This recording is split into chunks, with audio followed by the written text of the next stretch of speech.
Good evening, afternoon, night, morning, whenever you find a way to watch or listen to this podcast. This is me, Omar Shamborha, the Burger Popper of the Hardware Pod and Red Shirt Sports. And joining me is a longtime friend of the podcast, Bobby from the TNT College Football Podcast. And from now until the end of the season, we're going to be doing a little bit of mini series, hopefully carrying it up to next year as well and the years beyond, regarding the Lambert Trophy which, well, I guess before I start getting to the Lambert Trophy, Bobby, how's everything going?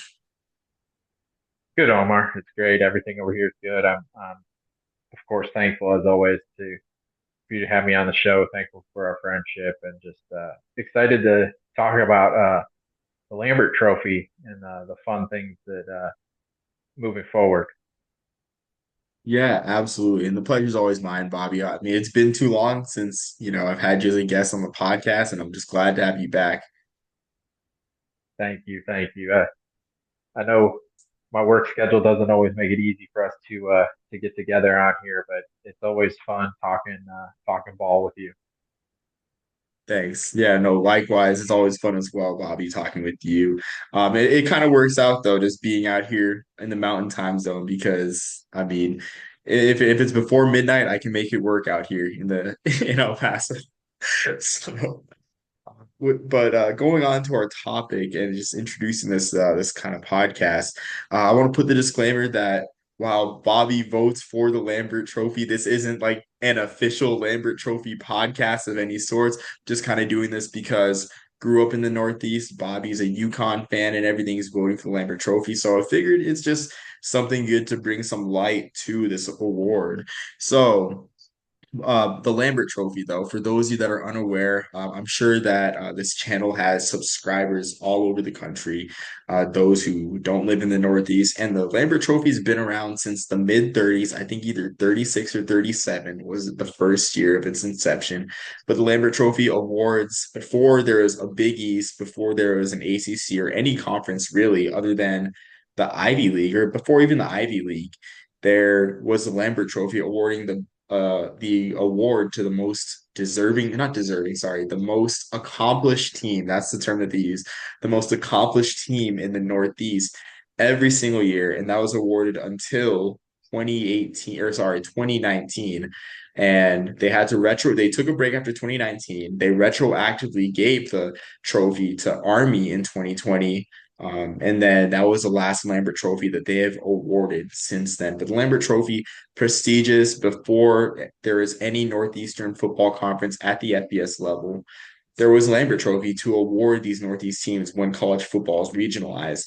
And with the way that we're going right now, where, the big Penn State's in a conference with UCLA and USC, Army's in a conference with UTSA and whatnot. You can go on and on with any conference to have the Lambert Trophy and the roots of Northeast football stay alive, where we're honoring the regionality of the Northeast, is just so important because the Northeast is where I guess it was college football's first hotbed. I think I've talked about it in the past with other people about back in the day for you to earn your keep, for you to earn your bragging rights or your initiation in the college football landscape, you had to go to the Northeast and beat an Ivy League school. And that's just the way it was. Now it's not that way now. I mean, there's not really much earning your keep or initiation in the Northeast, but the Northeast was college football's first hotbed, and it's great that that the Lambert Trophy is back honoring that. And I've been long-winded. Bobby, you're a voter on the Lambert Trophy. What are your thoughts on the history of the trophy and just, I guess, how excited are you to be a part of it and voting for it? Well, personally, it's just a blessing to be even considered with the group that's going to be voting on this award. They're going to announce it on Thursday during before the BC Virginia Tech game. So I'm looking forward to that.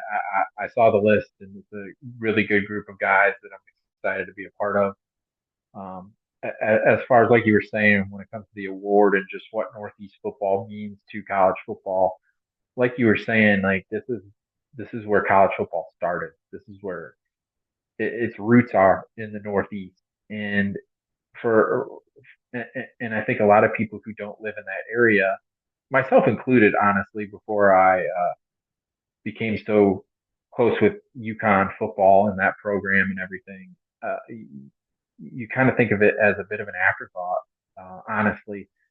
So I think it's really important for people like myself who get to vote on this for this prestigious award to be able to spread just how productive and how good Northeast football is, but more importantly, for us to talk about the historical context of this award and the historical context of the Northeast when it comes to college football. Like you were saying, I mean, at the beginning, you had to go win against one of those teams in the Northeast for you to become a quote unquote power. Michigan had to do it. Notre Dame had to do it. That's how they became powerhouses. And it's like I said, it's a blessing to be just even considered uh, to be a voter on this award. Your listeners probably know from me being on this show previously numerous times, like my work that I do with UConn football for that, and the writing that I do from a national perspective, and the podcasting coverage I do from a national perspective as well. But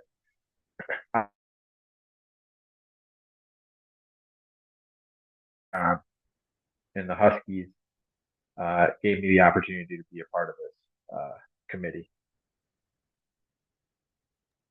Yeah, and there's hardly anyone more deserving of voting than you, Bobby, with like the work you put in and just the consistent and tireless effort you put to spread the Yukon name and just cover the team in the good times and the bad times. Like last year too, I could hear it on the podcast how tough it was. The one I remember the most is the Utah State game. Felt for you guys on that one. That was Oh what man. an ending. Yeah, that was tough. That one sticks. That one will stick with you. But the good times seem to be here for UConn this year, and we'll talk about them later. I feel like it's worth noting who's eligible for this award. So just a list for those keeping score at home, and I'll say it slowly as well so you catch all of it. And leave a link as well. I'll leave a link for the Lambert Trophy Twitter. But Army, Boston College, Buffalo, Connecticut, Massachusetts, UMass, Navy, Penn State, Pittsburgh, Rutgers, Syracuse, Temple, West Virginia are all the schools that are eligible this year. Next year, of course, Delaware joins the FBS and they will be eligible for the Lambert Trophy. West Virginia is included because of their long history as an independent and playing Northeast schools on a consistent basis, such as Rutgers, Temple, and of course Pittsburgh. How can I forget the backyard brawl, and of course Syracuse and Penn State. All those schools are on their schedule, as well as them being members of the Big East, so they're included despite being outside of the conventional Northeast. For that reason, Maryland, who is of course a long-term member of the Atlantic Coast Conference, is not included because that is one of the criteria, being a member of the Big East Conference or a long association with independence in the Northeast or independence and playing Northeastern schools. So that's teams that we're looking at right now. The criteria, I think the count is 11 for this year, 12 for next year when Delaware joins. So it's great to have these schools in the mix. And if it were up to me, and of course, anyone watching at home with College Football 25 can put these teams into one conference and call it the Lambert Conference in your head or just create divisions or whatever. But of course, that's not the reality we live in right now. So these are the schools that are in the mix, the usual suspects. So as it stands right now, Bobby, who's your top five for the Lambert Trophy?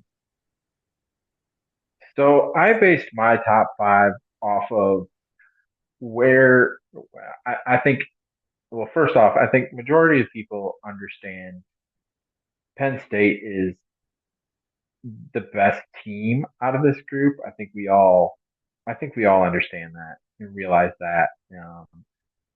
But I kind of based my top five off of my opinion on some of these teams heading into the season. So at number five, I put Syracuse. They're 5-1. They're off to a really good start under a new head coach, and I think a lot of people were questioning if if they could reach bowl eligibility coming into the season. I think it's clear that they're going to be able to do that, especially being 5-1. If they don't, it'd be a catastrophic collapse on their part. But a really, really solid season on their part. Number four, I put Penn State. Like I said, yes, I think we understand that they're the best team here. And I think if you would have asked any of us coming into the season, we would have said that. So you don't want to take that away from them. They beat the teams that they needed to beat. They won a tough game on the road this past Saturday at USC, so you got to give them credit there where they came back. They showed a lot of resolve in that game. Um, so we'll see moving forward what they're able to do. Number three, I put Pittsburgh because I don't think a lot of us expected them to be 6-0. And moving forward, they definitely have some tests on their schedule. So it'll be interesting to see moving forward where they land. But they've done some things that I think a lot of us have been surprised with. Their quarterback Eli Holstein has played really really well, especially for being a freshman. So you got to give them a lot of credit there. And then one and two, I'm going Navy and Army. I put Navy ahead of Army solely because of the fact that one, Navy beat Memphis, and I personally feel like that's the best win so far out of the two. And I was high on Army coming into the season. I thought that they could be a legitimate contender in the American in their first season. And I know you know that, Omar, from some of the things that I've told you and shared preseason doing the work that I do. I did not expect Navy to be at this position, being 5-0, 3-0 in the AAC already.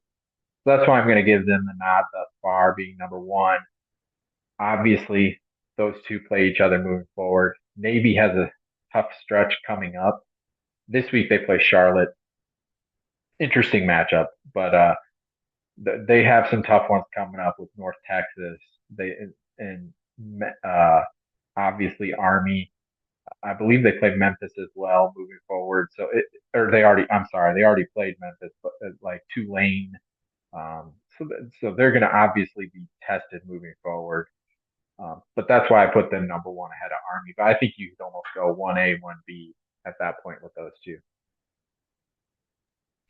So I share similar sentiments with Army and Navy with you, and the fact that I do think Navy has not only the better resume win than Army, and I know my Army and friends, my fellow Army Nation brethren and sisters will hate this, but Navy has the better resume win than Army does at the moment. So I do give them the edge. For my top five, I have Syracuse because yes, they're 5-1, but the loss to Stanford is hard to ignore that's not a great loss. They're still, I mean, they still do have an inside track, I think, to contend for the Lambert Trophy. So they're in my top five because they do play Pitt later on in the year for essentially what seems, in my eyes, like a Lambert Trophy elimination game. Maybe it's too early to say in late October, but man, like I can't remember a Syracuse Pitt game that was even that big or had this many stakes since the Big East days. So I have Syracuse at number five, and they're just playing so great. Really, it's great to see Syracuse great. I mean, it's just great for college football when there is parity in the Northeast.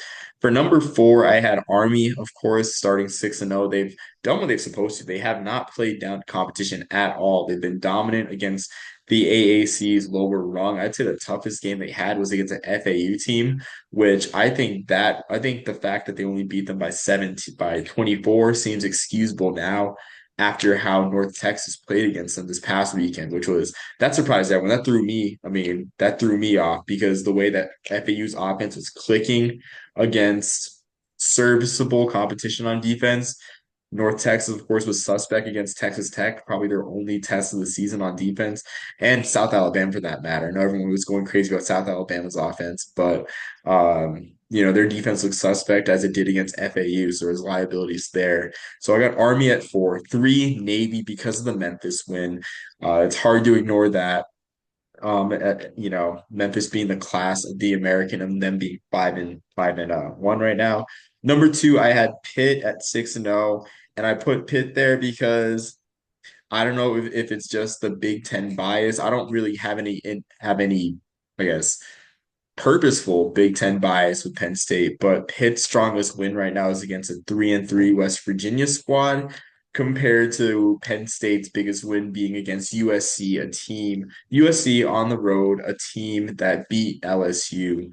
So I got to go Penn State number one, not just because of the Big Ten bias, but also too they've beaten an Illinois team that's 5-1 and has mostly defeated everyone that they've needed to beat. They had a close call against Purdue, but that as it stands right now is a good resume win for the Nittany Lions. So they're my number one. I do admire you for putting Penn State at four though. I mean, uh, because yeah, like I know a lot of people will probably take looking at this group of teams will probably take Penn State number one and take the easy way out just because they're an undefeated Big Ten team. Right. And that's why I kind of wanted to put them a little lower, just because, I mean, at the end of the day, I think they've done what we kind of have expected them to do. I don't want to take any credit away from what they've done. Beating Illinois, that's a good win. I live here. I live in Illinois. I've seen them in person this year. That's a good football team. And that's a really solid win. Then of course last week, like we mentioned, going to USC, traveling thousands of miles across the country to play this game, um, and being down like they were at halftime and coming back, that showed a lot. And like I said, I think we all understand that Penn State is. I mean, if you play all these teams, put them together, neutral field, I think I think we all would agree Penn State would be the best team out of the group. Um, but at the end of the day, I wanted to give the, at least for right now, I mean, there's plenty of time left in the season. The other three undefeated teams, um, some due in their respect. But like I said, there's a long way to go. We're only about halfway through the season, so it'll all play out. I mean, obviously, Army and Navy play each other. Pitt plays Syracuse moving forward. Penn State's obviously going to get tested in the Big Ten. They got Ohio State coming up in a couple weeks, so it's going to be fun to watch this moving forward. Yeah, it will for sure. And part of me for Penn State, the way I think about it is like they haven't in most of their wins, they haven't looked like too I wouldn't say impressive. Like the Bowling Green game comes to mind where they only beat Bowling Green by a touchdown. They weren't too dominant against Illinois, but like you said, Illinois is a good football team. But they only beat them by two touchdowns, scored 21 points as well. They let UCLA hang around in the first half, and UCLA is just horrible this year, which I'm not just crediting Penn State, but um, they've done what they're supposed to do, but it just hasn't looked, I guess, as good as it has been in other years. Even though the USC win is just a great win for their credit, like you said, traveling thousands of miles and everything. So, um, but I want to pose a question in terms of resumes before we move on. Scenario I want to run this scenario by you where Penn State is 11-1 with a loss to Ohio State, or I guess 12-1. They win the Big Ten, and you have 12-1 Pitt with a loss to Clemson. Who do you give the Lambert Trophy to at that point under that scenario? That's tough. I would say I would say it depends on the how how wide is the margin of the loss to Ohio State for one? How wide is Pitt's margin of the loss to Clemson? Um, in this scenario, are we saying both teams win their conference? Yes, I'd say close losses to both. Okay. Yeah, I guess I'll make it as hard as possible. Okay. I guess in that scenario, um, I think I'll give it to Pitt because of the fact that they were not expected to do this. Um, because of the fact, like I said, that like coming into this season, did any of us think that Pitt was going to be even in the running for an ACC title, let alone fact win it? So I would say in this scenario, I would give it to them because of the fact that they did something that probably no one expected them to do, except maybe a handful of people in that locker room. I think you bring a good point in saying that because the wording is everything with the Lambert Trophy's criteria of the most accomplished team. Where sure, Penn State would beat Pitt on a neutral field, but like you said, with Pitt last year not making a bowl game last year, like and them having to go 12-1, winning the ACC with just a loss to Clemson. I do think that the Lambert Trophy committee, the 11 voters, I think you said 11 voters, would vote on the side of Pitt just for that accomplished team criteria. Yeah, I mean, I'm not going to speak to the other voters and what they would do in that situation, but at least for myself, like you said, it's the accomplishment aspect and what was kind of expected coming into the year. I think we all kind of understood like Penn State probably was going to go 10-2 or better. So I mean, if they're 12-1, win the Big Ten, is it? I mean, it would be a little bit of a surprise because obviously Ohio State and Oregon are very talented teams. But at the end of the day, like you said, I mean, yes, Penn State and Pitt play on a neutral site. I think the majority of us understand that Pitt or Penn State's the better team and going to win that football game. But I should go look and see where Pitt was ranked preseason ACC poll. I'm sure it was near the bottom. Yeah, I think so. I think it was as well because I don't think anyone's giving them any credit in the ACC right now. And with that being said, if they do lose to Clemson in the regular season and split the regular season series with Clemson or beat or lose to Clemson and beat Miami in the ACC title game. Pitt would also have good resume wins against Syracuse, SMU as well as a great resume win. So their resume would be good for sure. And I think honestly, you could say it would be better than Penn State's because Penn State at that point with the lost Ohio State would probably have just a win over Oregon, which is probably the best win that you can possibly have. And then if not that, a win over Illinois because USC looks like they're already at 3 losses. They could realistically be a 7-5 team by the end of the season. Absolutely, I absolutely agree with you. I mean, in this scenario, I just feel like you're saying. I mean, you look at that resume Pitt would have at that point, and I think it's better than Penn State at that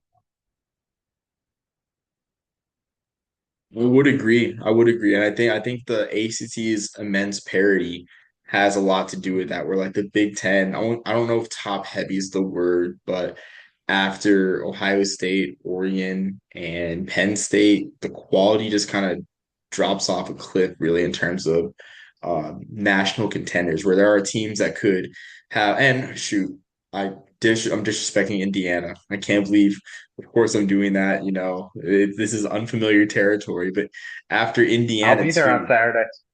Yeah, I know. I'm excited for you. That's like the biggest game at that stadium in like almost 60 years, probably. Right. Yeah. It's yeah.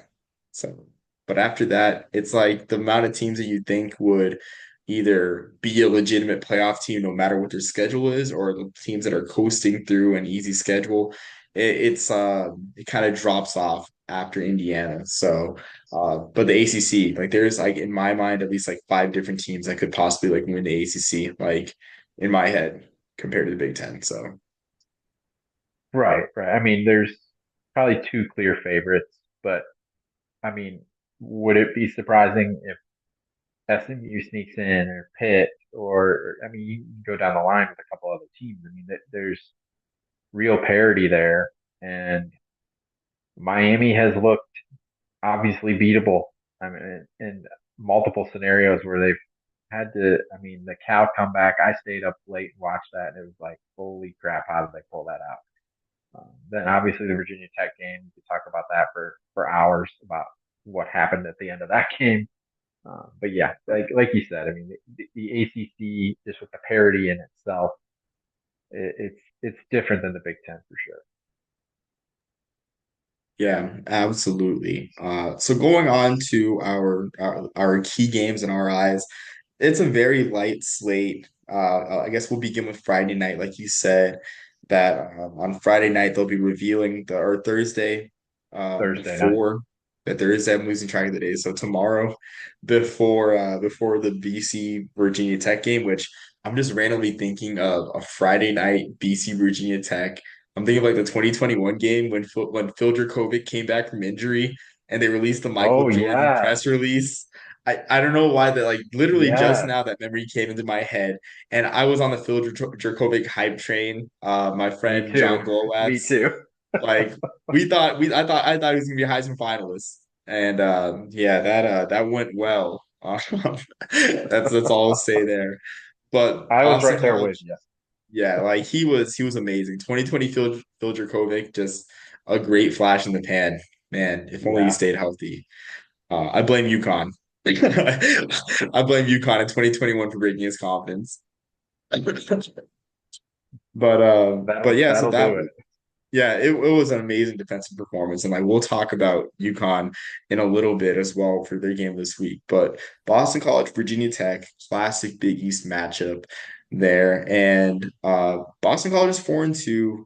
Uh, Thomas Castellanos has dealt with injury during the season. He seems to be at 100% after a bye week, and then after coming back for the Virginia game. And I think this is a game where that Boston College should win, but I just don't know if it's too far gone for them to contend for the Lambert Trophy just because of the past losses they've had where Missouri isn't a bad loss and the jury's still out for Virginia. But the Eagles have SMU and they have Pitt. So I mean, I think this is just a game for Boston College to stay on track. It is a huge national television showcase against Virginia Tech. But your thoughts on that game, Bobby? I agree with you. That's the biggest game on the slate of the Lambert Trophy uh, participating teams. I think it's clear. Obviously, there's a history between these teams going a while back. I mean, they've had battles against each other. Virginia Tech is a decent football team. Obviously, playing at Lane Stadium is no joke. So it's going to present its challenges to BC for sure. Like you said, with Thomas Castellanos coming off the bye, hopefully he's healthy. Should be in as good a shape as he can possibly be in. He's an entertaining player to watch. I really enjoy watching him play. He can do a lot of different things, and he's passing the ball better than I think a lot of people will give him credit for. And I think that's why BC's kind of made a turn this year, and where they're at being 4-2. They put up a good fight against Missouri, um, so there's still an opportunity for them to potentially move up here. Like you said, I mean they still play a couple tough or ACC games moving forward. They would need a couple teams to lose, obviously, but there's a path for them to not only be in the running but to be a serious contender for the award. Yeah, I agree. I think the path is there. Of course, they would need help, but they do have good games against SMU, Fenway Bowl rematch, and they have the Pitt game at the end of the year on Thanksgiving weekend. And I think they just need I guess, most of all, they need Missouri and Virginia to keep winning, frankly, to just build that resume as bad losses. I'm not sure if Virginia keeps winning. Missouri has kind of a lighter slate in the SEC. I think they just have Alabama left, if I'm not mistaken, as the toughest of their games, but they do need that one. They do need Missouri and Virginia to keep winning. Going on to the next game, the next most important game before the slate kind of drops off, in my opinion, in terms of the teams that are in the running. Uh, UConn versus Wake Forest, a good old 2007 Meineke Car Career Bowl rematch back in the day. And speaking of that 2007 UConn team, UConn's running the ball like they did back in the Donald Brown days, back Yes. with Andre Dixon. It's good to see because that's the UConn that I grew up with. The UConn where they did not care. They would run the ball down your throat with multiple running backs. It's just great to see that UConn playing that Northeast tough brand of football. They play Wake Forest this week, and I think UConn is favored by the Football Power Index to win every single one of the games, including the Syracuse game. But Bobby, I know you're gonna hate hearing this, and you said you'd be unbiased, so I mean, um, just gonna take that for what it is. But UConn, I think their loss to Maryland hurts them the most in terms of this because in terms of the Lambert Trophy, because if you're gonna lose in blowout fashion to anyone, it can't be someone from the Northeast when you're, in the running for the Lambert Trophy. That is not to take away from the season that they've had. But I kind of think that if they pulled it out against Duke, that we would be less harsh on their loss to Maryland because Duke right now is having a great year. But what are your thoughts, Bobby? I think they can beat Wake. I have them beating Wake this week, and I don't want to jinx it. Like the fans are involved, people are packing the rent, and Wake Forest already lost to Louisiana, but it's just the loss to Maryland. It's too hard to overlook. How dare you, Omar? No, but honestly, I mean, I agree with you that that Maryland loss is going to make it next to impossible to to win the award this year.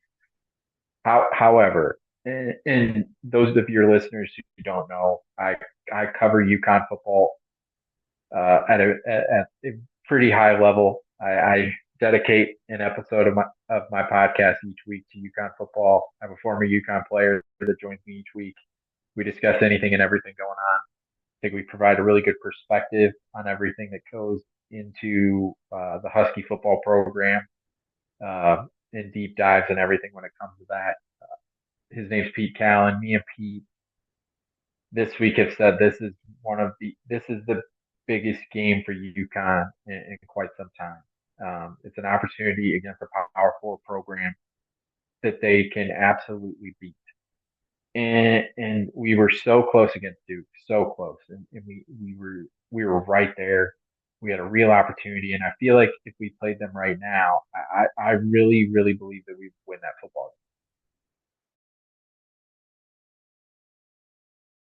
game. That's challenges.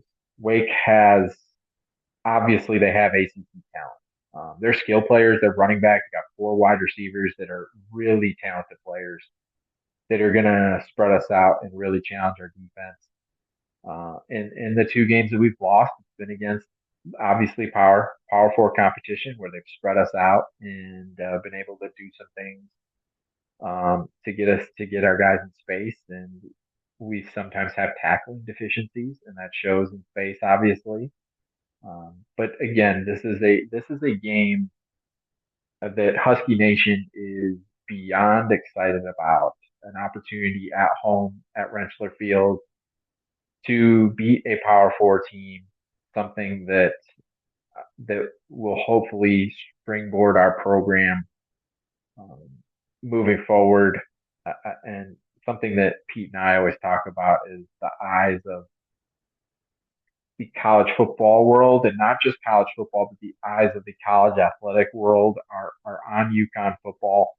They're on UConn's fans, and I think that that's something UConn's fans are learning. And Pete and I try to provide great perspective into that. That everyone's watching how we interact, how we respond, and how packed our stadium is. It's a huge aspect in this whole thing. UConn, of course, is trying to do everything they can to be in one of those Power Four conferences moving forward, or Power Five, whatever it ends up being. And to do that, beating Wake Forest is a necessity. And I'm not saying because we would beat Wake Forest that we instantly become a member of the ACC. I'm not saying that. I'm saying that the progressions that can be made from that game and then moving forward, we had a good showing against Duke. Hopefully, against Syracuse, we have as good of a chance as we've had in years against them. It's just the opportunities are in front of us to really show from the football perspective that we belong. I think it's very clear that the rest of the athletic programs are there.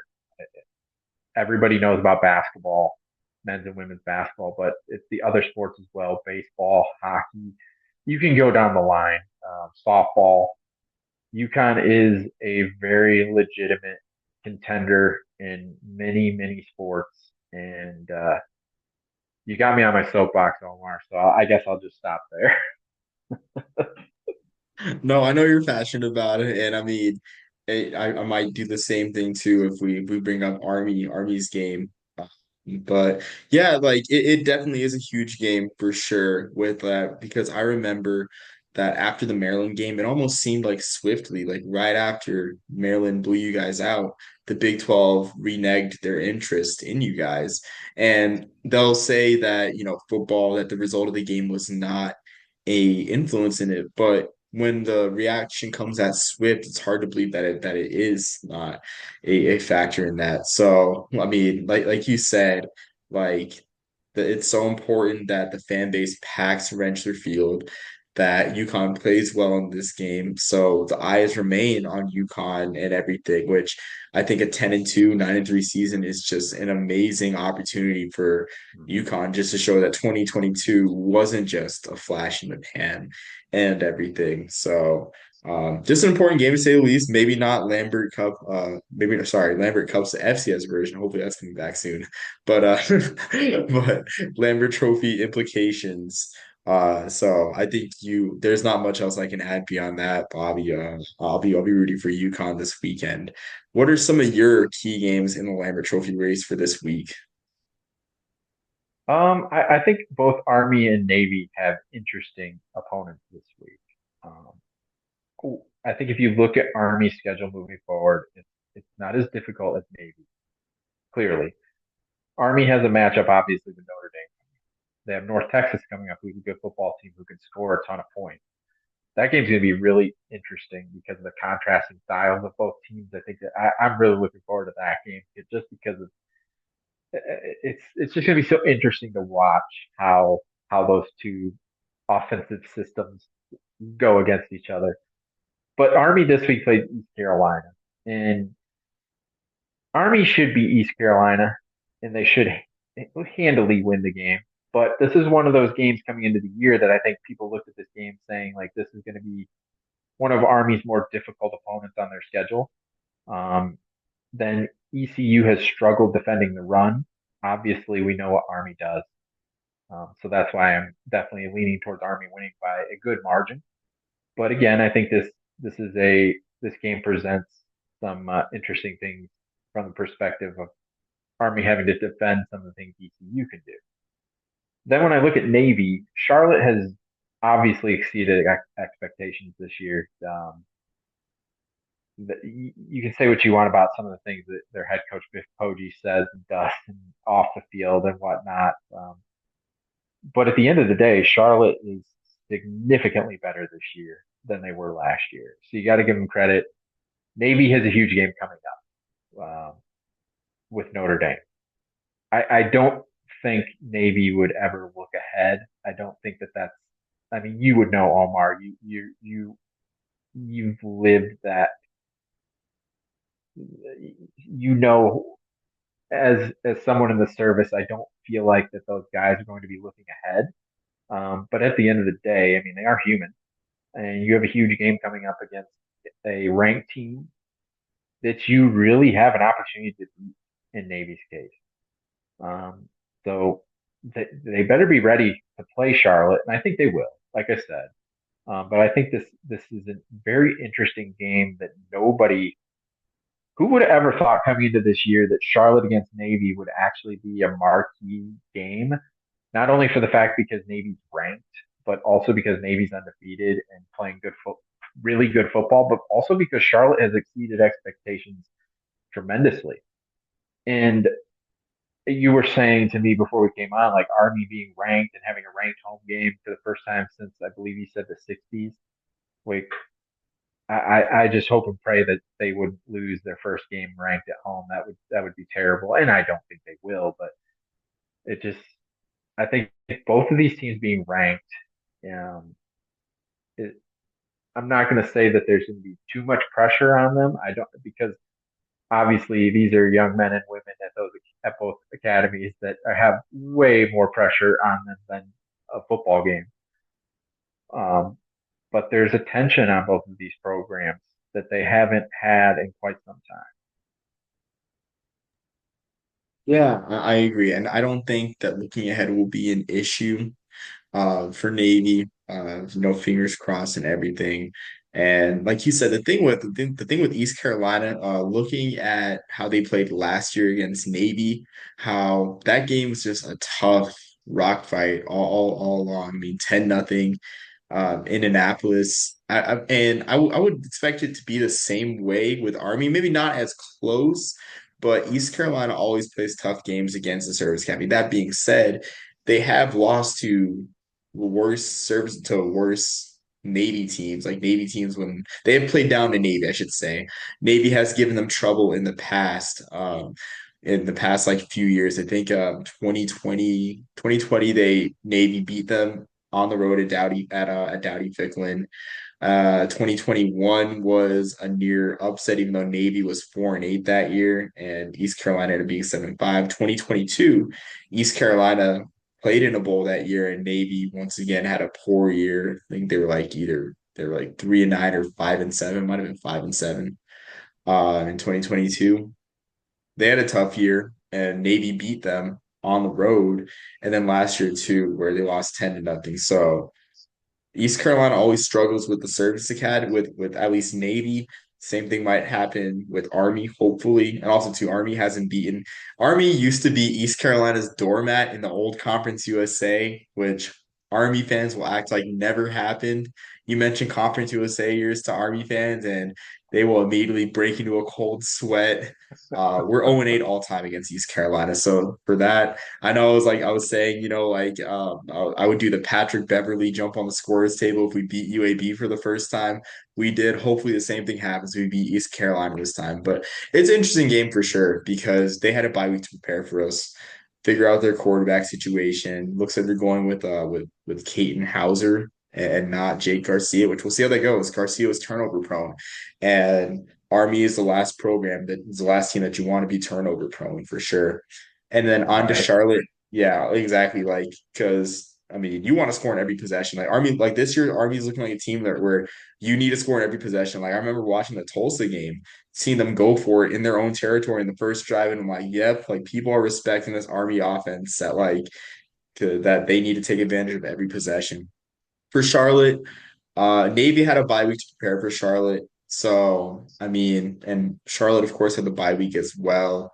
So I mean, both teams are rested. It's really kind of open to see whether Charlotte carries that momentum and whether the preparation for Navy's wing T really pays off. But Navy's starting to expand the playbook even more with more than they have. So who knows what they installed the past bye week, but I'm sure it's going to be robust. Where I'm still waiting for it to look like the old clips of the Delaware wing T, where there truly is a lot of sleight of hand and everything, which I think it's coming at some point this year.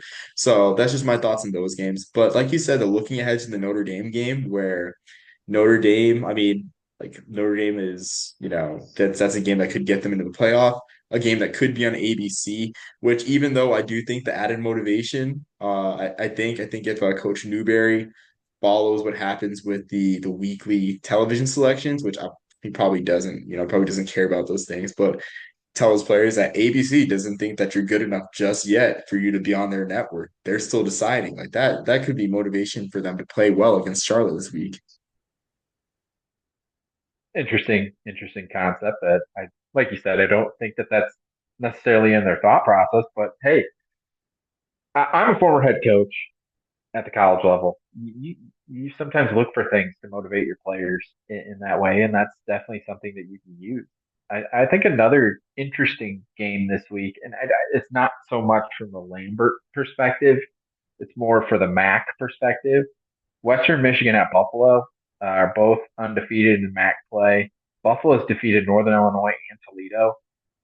That's a good football team with a really good defense. Their offense is a little bit questionable at times, but I'm intrigued by that game because the team who wins that game is going to have a really good shot at winning a MAC or going to Detroit to play for the MAC championship. Yes, there's a long season ahead, but if they're able to continue the progression that those two have made, that makes this a really big game in the Yeah, and I think for me, I think Western Michigan got a bit exposed last week against Akron. MAC. That's Yeah, just my opinion. So I think Buffalo, especially having this game at home, should do wonders. Which like the Toledo game, that was a statement win, really. Because it was. Buffalo, I mean, not just for Buffalo, but also for UConn. You guys beating them 47-3, and then them turning around and beating Toledo decisively. Like, if there was ever, I mean, I wouldn't even say a window. The MAC is just so, this just shows how much parity is in the MAC, how cyclical it is, where one year, like there really hardly are ever any Mac dynasties if you think about it. Now it just appears that this is Buffalo's first year, or Buffalo's year to win the MAC for the first time since 2008 and appear in the MAC title game for just the second time, for the third time ever in almost like 30 years in the conference. So definitely a great game for sure. Like you said, though, Lambert implications not exactly there after the UConn game, but man, like Buffalo's having a special season. Absolutely. Yeah. So, any other games, Bobby, that you're looking forward to for this week? I mean, there's just a few more, really, but nothing else really caught my eye, to be honest. Yeah, none of the other ones really catch my eye. I mean, Tulsa at Temple, neither of those teams are that great. If we're being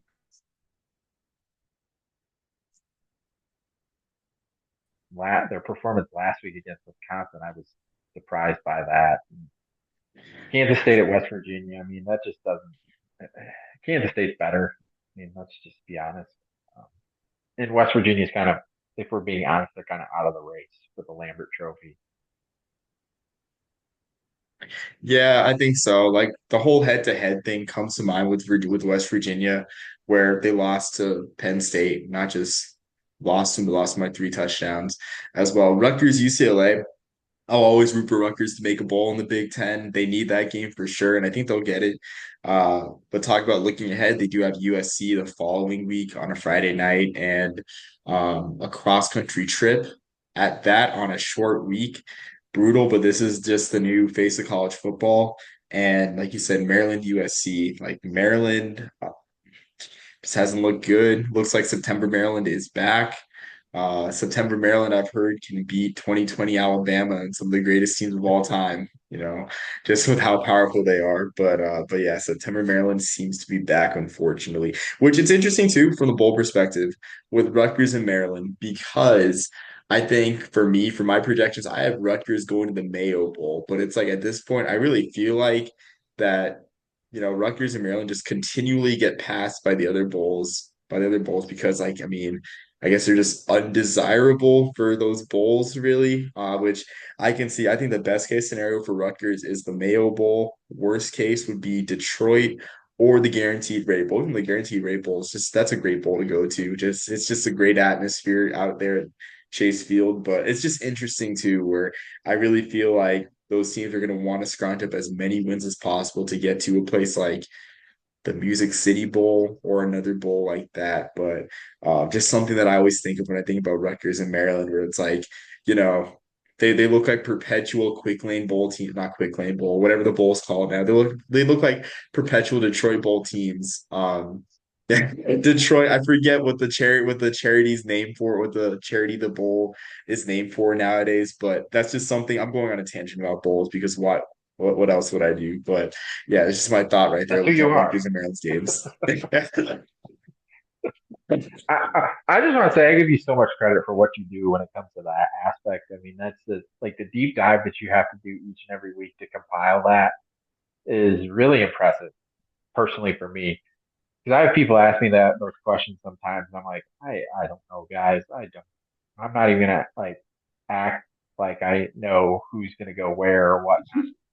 So I give you a ton of credit for doing Thanks, Bobby. I appreciate it. I enjoy it, but like after this past weekend, I was actually like stressed out. I was like exhaling and everything, like looking at my computer because there'd be a couple times where I type a team in and they're twice on my projections, which happens a lot. that. Like Yeah, I don't catch it when I'm sure. before I publish them. But yeah, this week was just chaotic and I'm like, especially the 12 team playoff where it's like with 4 teams, it's easy to project, right? Everyone's got an opinion, but it's like, will the SEC have this many teams? And it all trickles down and Right, everything.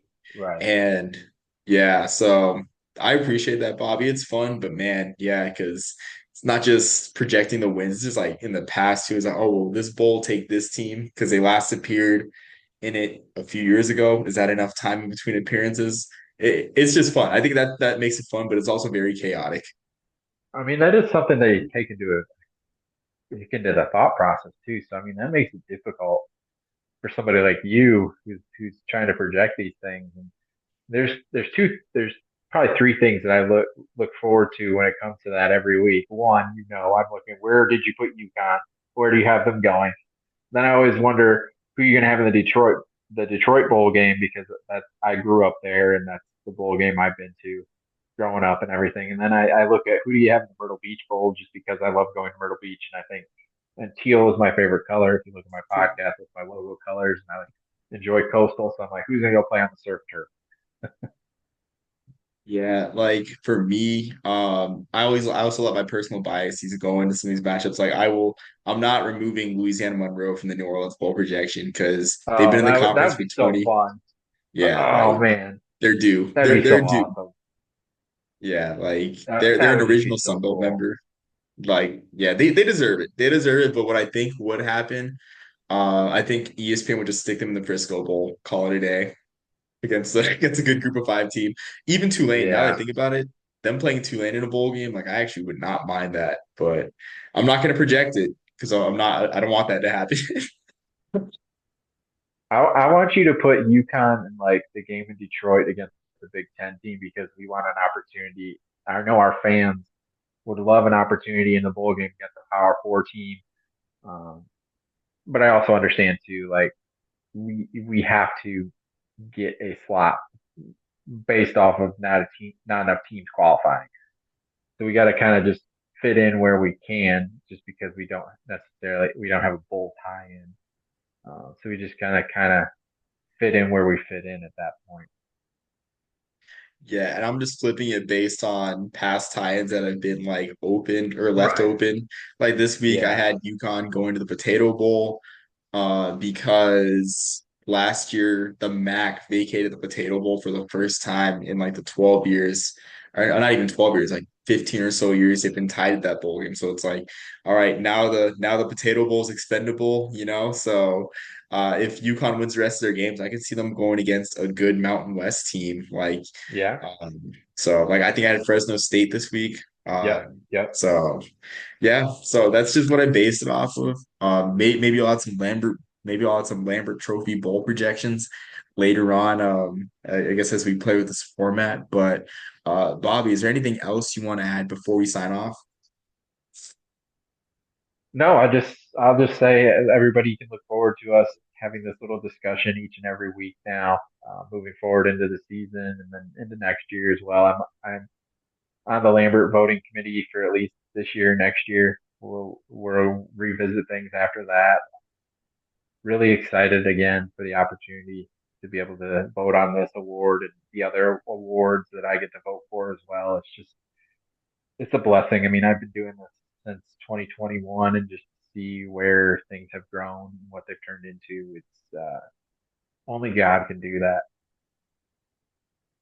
Amen to that. Yeah, through him we can do all things, and I just love how open you are about our faith. That's something that I try to be more. I'm trying to be more with the platform that the Lord's given me. It's because without Him I'm nothing, and we're just vessels for His glory. Like you say. So Amen. I always enjoy talking to you. I always enjoy iron sharpening each other as iron. As Hmm. Bible says, when we talk. And look forward to next week's discussion too. However late it is, it's Absolutely. still fun. This this gives me energy. We got some good games next week too, Oh, yes, from the Lambert absolutely. perspective. Absolutely. Yeah, like oh man, talking about from the Lambert perspective, like, a relevant Navy team playing Notre Dame in East Rutherford, New Jersey feels like the 80s Hmm. again. Like it's amazing. Feels like the early 80s, I should say. But yeah, like I'm And excited for it. I was at Notre Dame's loss against NIU, and I understand that's the worst game that they've played, and probably the worst game they'll play all year. But it'll just stick in the back of my mind. Like that's what I saw. I saw it in person. So I continue to just question, and I understand they're playing a lot better right now, but NIU ran well against them.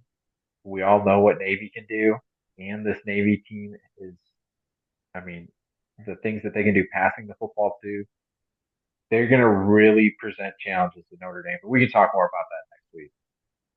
Yeah, exactly. All I say with that is remember the 2022 game, people, when Navy was much worse than they were, and they went into Baltimore and took Notre Dame to the last minute. An onside kick was what it took to clinch the game. So, got some great games next week, but we got some good ones this week as well for the Lambert Trophy race. Thank you again, Bobby, for joining. Look forward to the next discussion. Until next time, everyone. Peace, love, and soul in the Burger Popper.